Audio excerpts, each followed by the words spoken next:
ఈ రెసిపీకి కావాల్సింది బాయిల్ చేసిన రైస్, ఇది కరివేపాకు, మిర్చి, అల్లాన్ని కొంచెం లైట్గా ఇట్లా చాప్ చేసి పెట్టుకున్నాను, మింట్, ఆనియన్, టమాటా, కొత్తిమీర, గ్రేట్ చేసిన క్యారెట్, కొంచెం గరం మసాలా.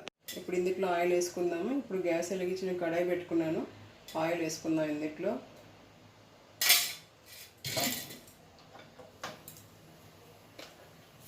తర్వాత జీలకర్ర,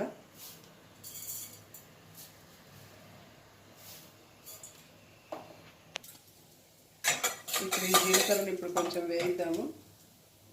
ఈ వేపటం అయిపోయిన తర్వాత ఇందులో ఫస్ట్ పచ్చిమిర్చి వేద్దాం, తర్వాత టమాటా వేద్దాం.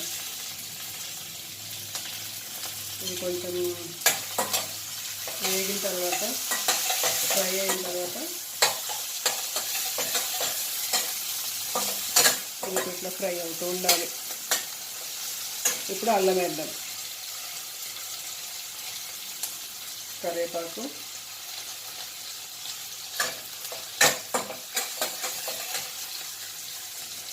ఆనియన్, క్యారెట్ ఇవన్నీ వేసి ఇప్పుడు చక్కగా మనం దీన్ని ఫ్రై చేద్దాం అన్నమాట.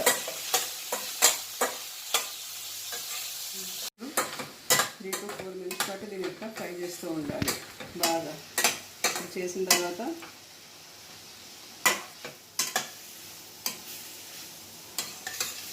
దీంట్లో కొంచెం పసుపు యాడ్ చేసుకుందాం.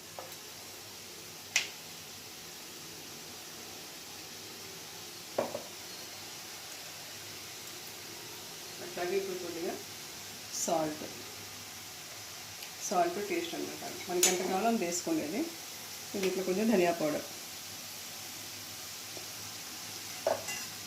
కొంచెం కారం ఎక్కువ అవసరం లేదు ఫ్రెండ్స్, ఎందుకంటే ఇందులో నేను గ్రీన్ చిల్లీస్ వేసాను కాబట్టి కొంచెం కారం వేసినా కానీ సరిపోతుంది.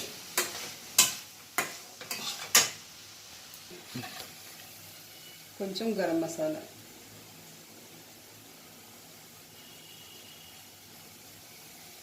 అంతే. దీన్ని మంచిగా ఫ్రై చేసేయాలి.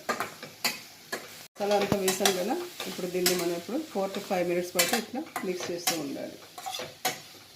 అయిపోయింది. దీంట్లో మనం కొంచెం ఇట్లా కొత్తిమీర, పుదీనా ఇది యాడ్ చేసుకొని కొంచెం మిక్స్ చేద్దాం.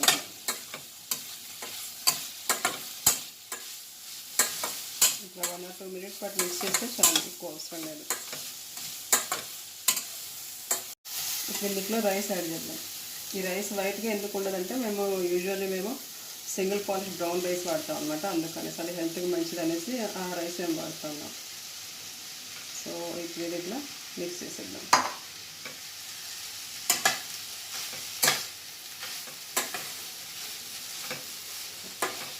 ఇది బాగా కలిపేసుకున్నాము. ఇప్పుడు గ్యాస్ ఆఫ్ చేసేద్దాము. ఇంకా దీన్ని మనం డిష్ అవుట్ చేసేద్దాం. అంతే, చక్కగా tasty fried rice, Bombay street type fried rice ready. ఈ రెసిపీ మీకు ఎట్లా అనిపించిందో నా వీడియోని లైక్ చేయండి, షేర్ చేయండి, కామెంట్స్ చేయండి. ఇంకా నా ఛానల్ని సబ్స్క్రైబ్ చేయడం మర్చిపోకండి. Okay friends, thank you, bye bye.